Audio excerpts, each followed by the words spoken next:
Au nom du Père et du Fils et du Saint-Esprit, la paix soit avec vous. Veuillez vous asseoir. Frères et sœurs, nous sommes réunis autour des sœurs et de la famille de Monseigneur Michel Colony, qui est décédé pendant l'été et qui a été enterré à Dijon, pour faire mémoire de sa vie, de son ministère, pour rendre grâce de ces longues années au cours desquelles il a servi dans le diocèse de Paris,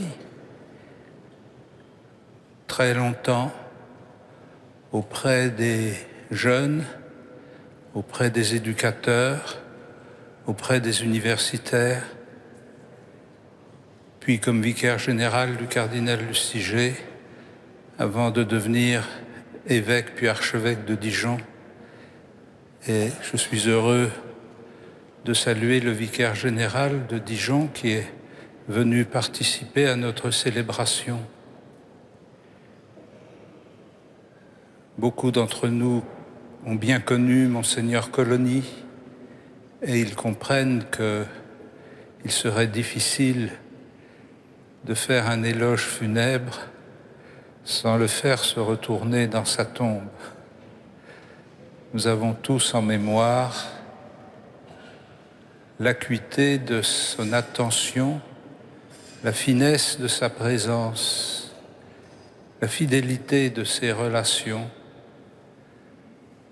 la délicatesse avec laquelle il était capable de rappeler l'appel du Christ dans toutes les situations et d'accompagner celles et ceux qui voulaient suivre le Christ, non seulement sur les chemins des pèlerinages en Terre Sainte ou à Chartres, mais encore dans leur vie quotidienne.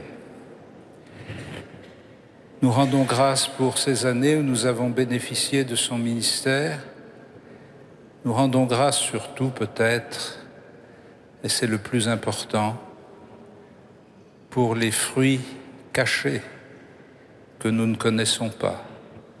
Ce qu'il a fait de beau, de grand et de fort auprès de tant de personnes, dans la discrétion qui était la caractéristique de sa manière d'être. Il n'y avait pas évidemment de lieu plus adapté pour rendre cet hommage à Monseigneur Colony que la cathédrale Notre-Dame, qui a été au centre de sa vie sacerdotale et pour laquelle il avait un attachement très profond qui le conduisait jusqu'à la toute dernière année à venir participer ici aux offices de la Semaine Sainte et à se replonger dans ses racines parisiennes après avoir humé quelques années les vapeurs de la Bourgogne. Tous ensemble, nous nous tournons vers le Seigneur et nous lui demandons de nous pardonner nos péchés. Je confesse à Dieu Tout-Puissant, je reconnais devant mes frères que j'ai péché en pensée, en parole, par action et par omission. Oui, j'ai vraiment péché. C'est pourquoi je supplie la Vierge Marie, les anges et tous les saints, et vous aussi, mes frères, de prier pour moi, le Seigneur notre Dieu, et que Dieu Tout-Puissant nous fasse miséricorde, qu'il nous pardonne nos péchés et nous conduise à la vie éternelle. Amen.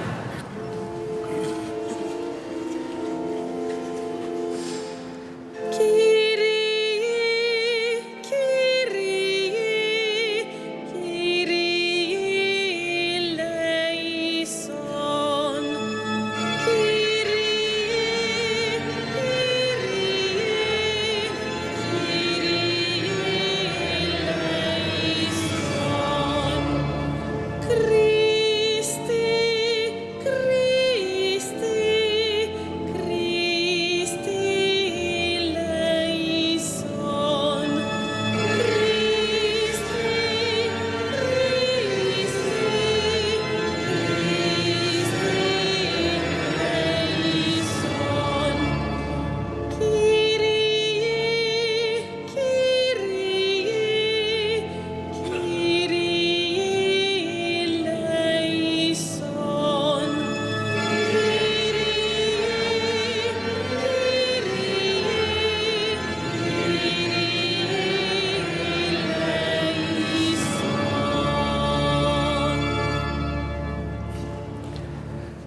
Prions le Seigneur.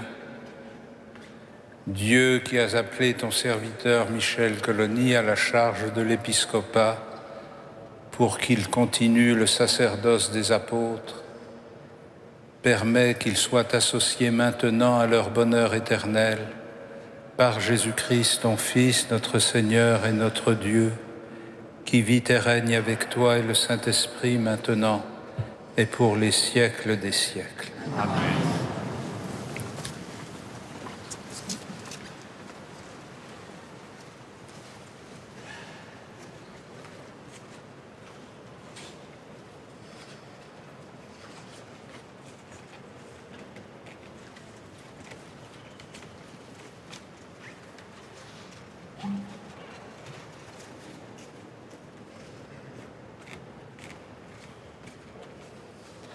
Lecture de la lettre de saint Paul apôtre aux Éphésiens.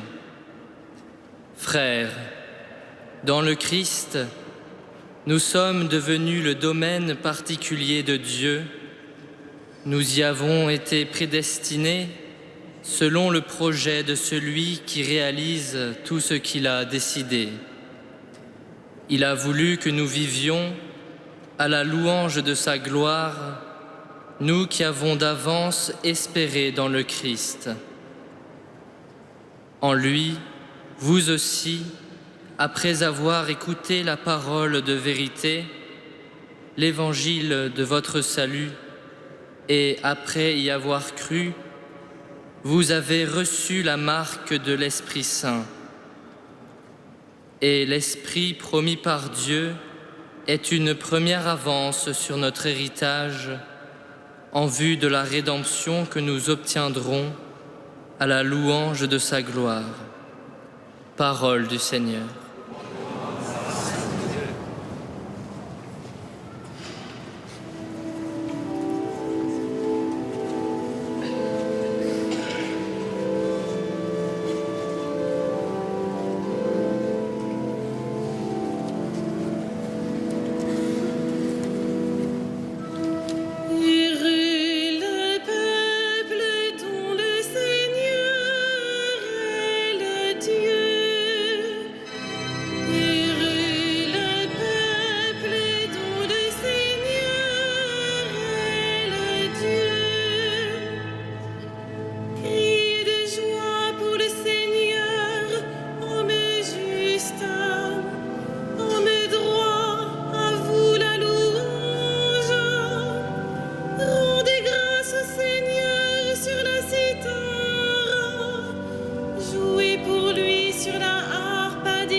Le Seigneur soit avec vous. Évangile de Jésus-Christ selon saint Luc.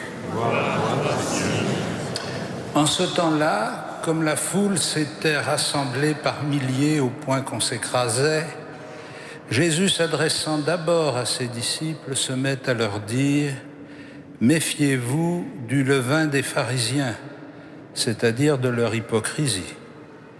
Tout ce qui est couvert d'un voile sera dévoilé, tout ce qui est caché sera connu. Aussi, tout ce que vous aurez dit dans les ténèbres sera entendu en pleine lumière. Ce que vous aurez dit à l'oreille dans le fond de la maison sera proclamé sur les toits. Je vous le dis à vous, mes amis, ne craignez pas ceux qui tuent le corps et après cela ne peuvent rien faire de plus. Je vais vous montrer qui vous devez craindre. Craignez celui qui, après avoir tué, a le pouvoir d'envoyer dans la géhenne. Oui, je vous le dis, c'est celui-là que vous devez craindre. Est-ce que l'on ne vend pas 5 moineaux pour 2 sous ? Or, pas un seul n'est oublié au regard de Dieu. À plus forte raison, les cheveux de votre tête sont tous comptés.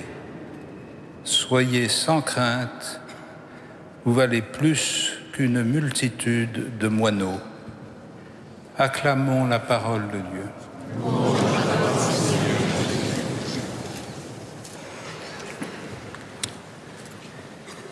La méditation à laquelle Paul nous invite dans l'Épître aux Éphésiens est une bonne lecture pour les moments de rupture dans l'existence, car elle nous aide à comprendre comment, dans la discontinuité des événements,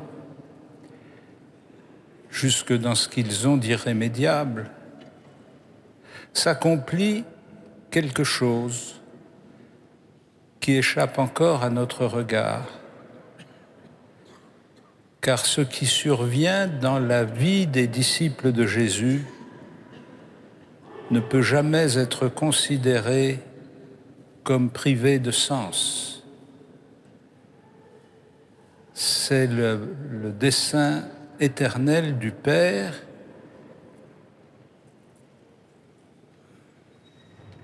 qui accomplit ce qu'il a résolu depuis les origines.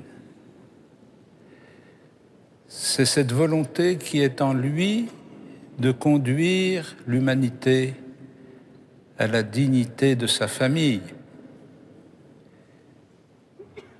qui lui permet, à travers des événements qui nous échappent, de construire une histoire qui n'est pas simplement la chronique de nos jours, mais qui est le développement de son histoire d'amour telle qu'elle s'accomplit dans l'Alliance. C'est à la lumière de cet amour initial auquel Paul attribue la capacité d'anticiper et de choisir par avance de nous conduire à la béatitude. C'est la connaissance de cet amour qui éclaire notre façon de comprendre ce que nous vivons. Ainsi, même les événements qui nous paraissent difficiles à admettre ou insensés, nous savons qu'ils ont leur place et leur sens dans une logique qui n'est plus seulement la nôtre et à laquelle nous devons nous rattacher avec confiance parce qu'elle est la logique de l'amour de Dieu. Nous devons en convenir. Ce regard de foi sur les événements de notre vie n'est ni spontané, ni facile. Il n'efface pas les souffrances, Il ne dissipe pas les incompréhensions, mais il nous donne une clé. Il nous fait comprendre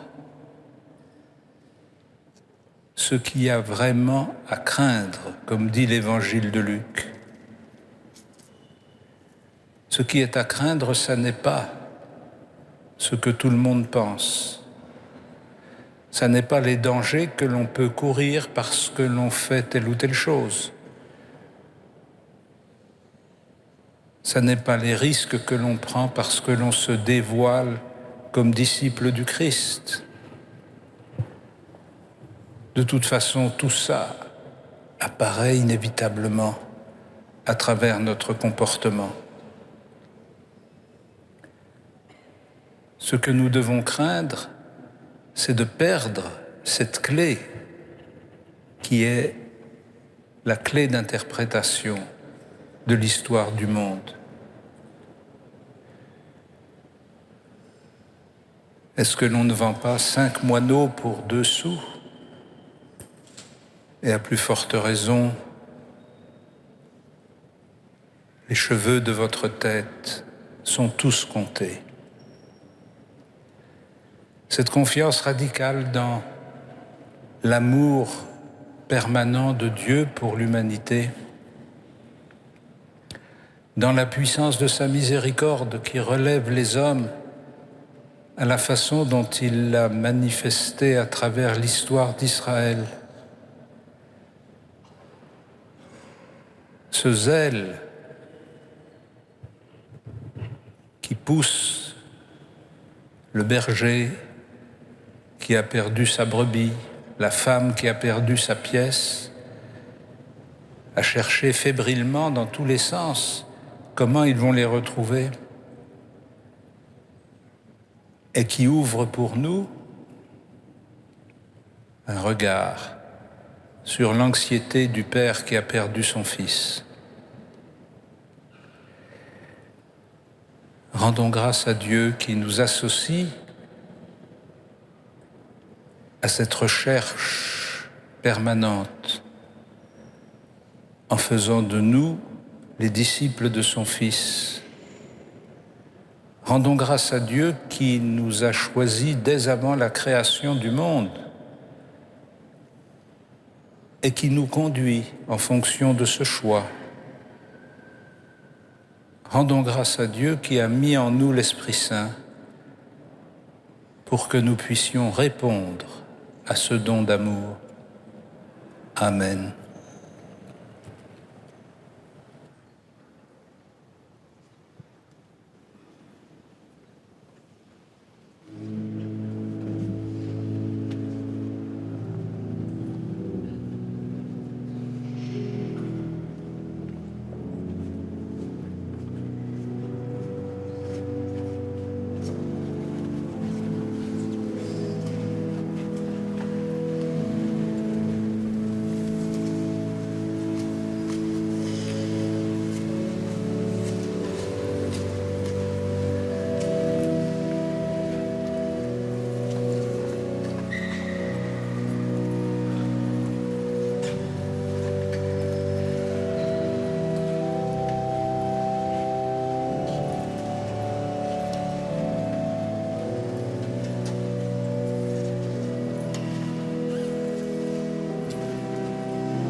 Prions ensemble au moment d'offrir le sacrifice de toute l'Église.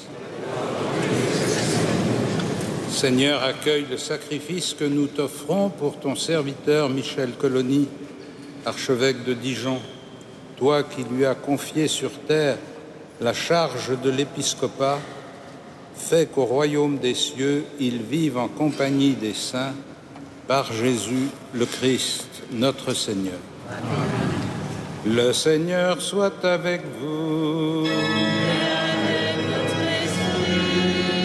Élevons notre cœur. Rendons grâce au Seigneur notre Dieu.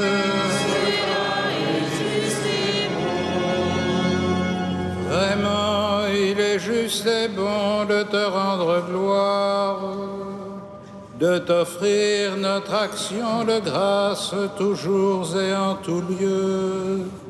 À toi, Père très saint, Dieu éternel et tout-puissant, par le Christ notre Seigneur.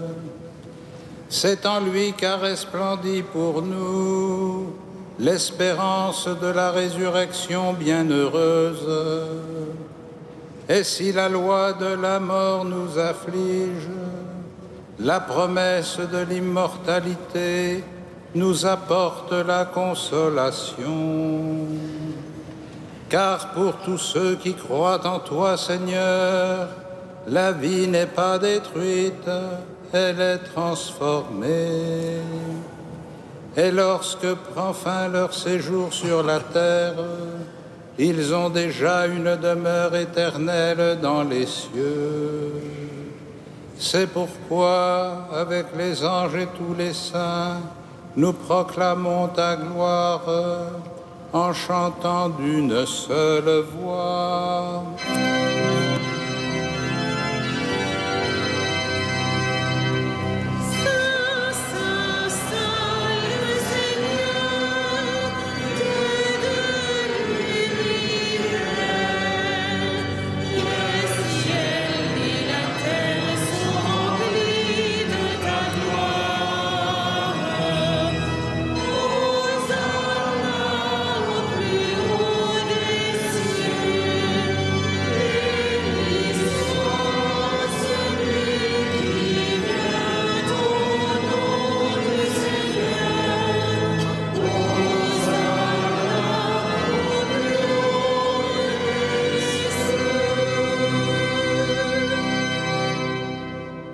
Tu es vraiment saint, Dieu de l'univers, et toute la création proclame ta louange.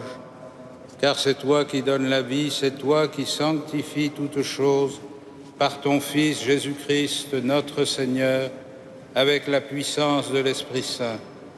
Et tu ne cesses de rassembler ton peuple, afin qu'il te présente partout dans le monde une offrande pure. C'est pourquoi nous te supplions de consacrer toi-même les offrandes que nous apportons. Sanctifie-les par ton esprit pour qu'elles deviennent le corps et le sang de ton Fils, Jésus-Christ notre Seigneur, qui nous a dit de célébrer ce mystère. La nuit même où il fut livré, il prit le pain.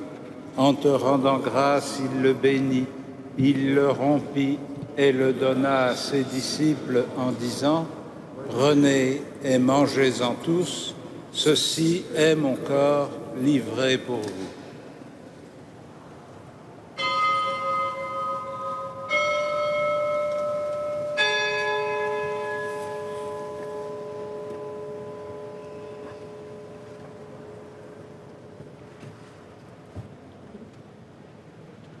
De même, à la fin du repas, il prit la coupe. En te rendant grâce, il la bénit et la donna à ses disciples en disant « Prenez et buvez-en tous, car ceci est la coupe de mon sang, le sang de l'alliance nouvelle et éternelle, qui sera versé pour vous et pour la multitude en rémission des péchés. Vous ferez cela en mémoire de moi. »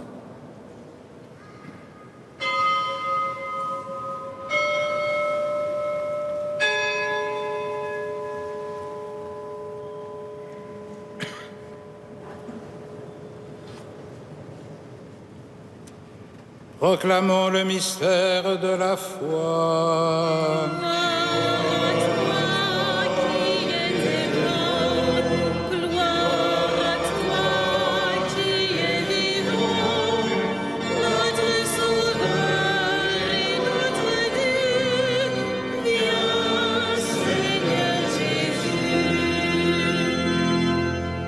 en faisant mémoire de ton Fils, de sa passion qui nous sauve, de sa glorieuse résurrection et de son ascension dans le ciel, alors que nous attendons son dernier avènement, nous présentons cette offrande vivante et sainte pour te rendre grâce. Regarde, Seigneur, le sacrifice de ton Église et daigne y reconnaître celui de ton Fils qui nous a rétablis dans ton alliance.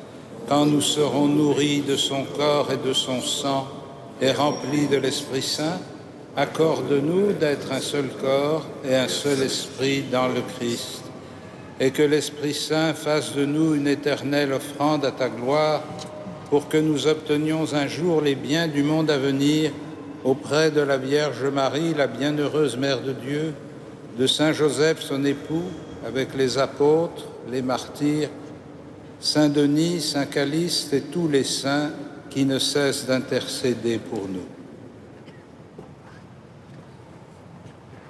Et maintenant, nous te supplions, Seigneur, par le sacrifice qui nous réconcilie avec toi, étends au monde entier le salut et la paix, affermis la foi et la charité de ton Église au long de son chemin sur la terre, veille sur ton serviteur, le pape François et notre évêque André, l'ensemble des évêques, les prêtres, les diacres et tout le peuple des rachetés.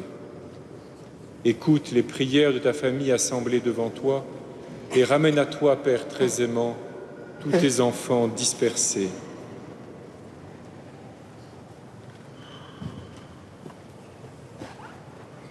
Souviens-toi de Michel, que tu as appelé auprès de toi, puisqu'il a été baptisé dans la mort de ton Fils. Accorde-lui de participer à sa résurrection le jour où le Christ, ressuscitant les morts, rendra nos pauvres corps pareils à son corps glorieux. Souviens-toi aussi de nos frères défunts, de tous les défunts de la famille Coligny. Souviens-toi des hommes qui ont quitté ce monde et dont tu connais la droiture. Reçois-les dans ton royaume, où nous espérons être comblés de ta gloire, tous ensemble et pour toujours, quand tu essuieras toute larme de nos yeux, en te voyant, toi, notre Dieu, tel que tu es. Nous te serons semblables éternellement, et sans fin nous chanterons ta louange par le Christ notre Seigneur, par qui tu donnes au monde toute grâce et tout bien.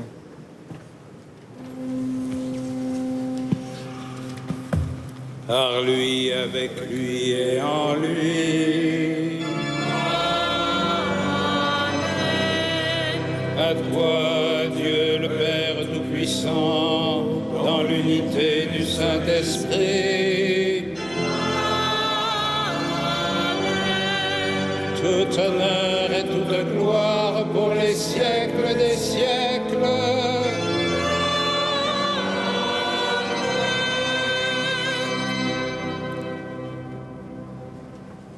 Unis dans le même esprit, nous pouvons dire avec confiance la prière que nous avons reçue du Sauveur.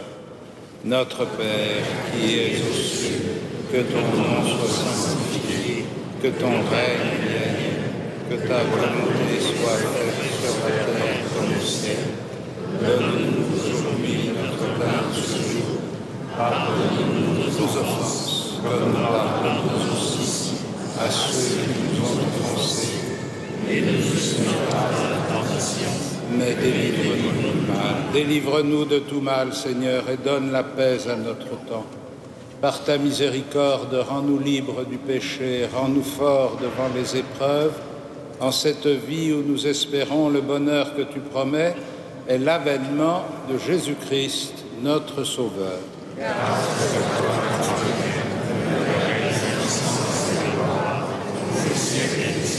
Seigneur Jésus-Christ, tu as dit à tes apôtres, je vous laisse la paix, je vous donne ma paix.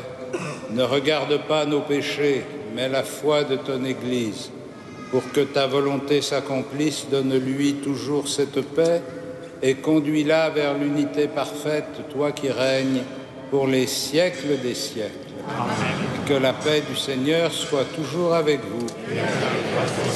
Frères et sœurs, dans la charité du Christ, donnons-nous la paix.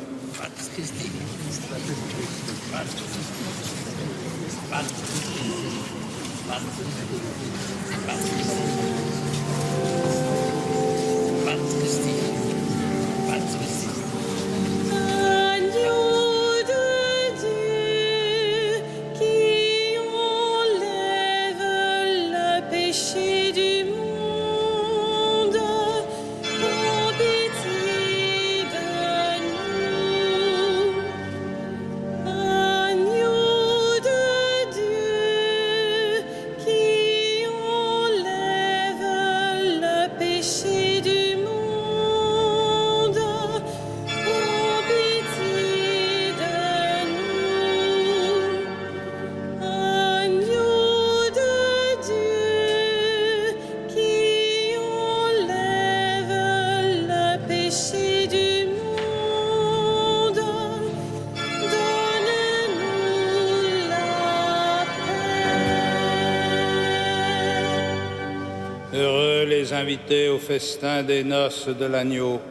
Voici l'agneau de Dieu qui enlève le péché du monde. Seigneur, je ne suis pas digne de te recevoir, mais dis seulement une parole et je serai guéri.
Dieu de miséricorde infinie, nous te prions pour ton serviteur Michel Colony.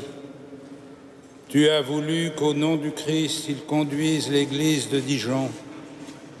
Maintenant que cette Eucharistie l'a purifié, fais-le asseoir à la table du royaume dans le Christ, lui qui vit et règne avec toi et le Saint-Esprit, maintenant et pour les siècles des siècles. Amen.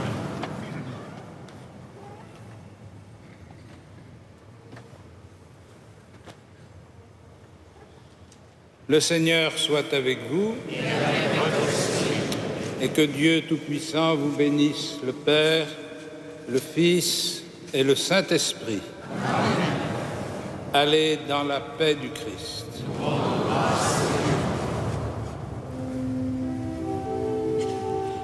Salve Regina.